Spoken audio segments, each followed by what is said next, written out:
TheorySabers.com. What was the one grounding thing that really inspired you to do what you do? Like something that really touched your heart in a way that moved you to do what you do now? Well, I'm 5'4" and about 120 pounds soaking wet. And I was the smallest kid in my class every single year. Every year. I was the shortest kid. I loved doing voices to make people laugh and smile. And I'd recreate, scenes from my favorite movies or TV shows for everybody. I found that inspired people. And it was something in my DNA.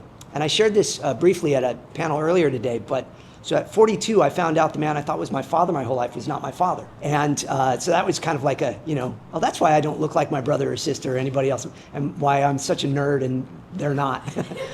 Turns out my real dad actually did what I do for a living. He worked in radio and TV and hosted all of it. So some of it was in my DNA, I think, but I always had a passion for it. I loved Mel Blanc and Don Messick and all these guys that did all these characters.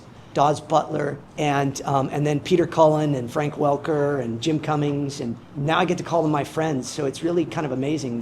It's amazing what you can do with your voice to tell a story.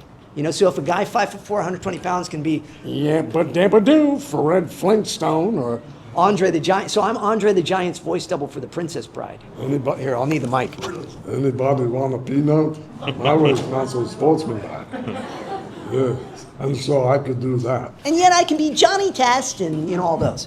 So I loved that with this voice, I was able to make people happy.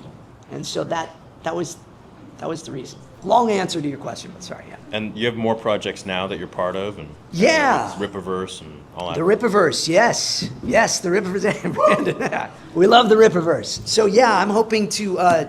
there's a comic book. So I wrote a movie called The Comic Shop, and I'm really hoping to make it into a movie here soon. And I want it to be basically what you've done and what the Rippaverse has done for the fans. So in this movie, it's going to be a comic book shop, but I don't want any DC, Marvel, or any of that in it. Not, because I want my own stuff in there, and I want fan stuff in there. Yeah. I want the room to be filled with comic books that you'll be able to look and go, oh, that's my comic book. Look at that in the background. Because all of you are so giving and wonderful and caring to all of us. I want to give a little bit back in that, but I also want it to be something that feels like it's genuine. And it's not because of any particular studio trying to make money. Yeah. So I'm hoping to make that, and I'm making a comic book that goes in conjunction with it, and that's what I'm working with Rippaverse for. So we'll see what happens. That's going to be great. Yeah. Yeah.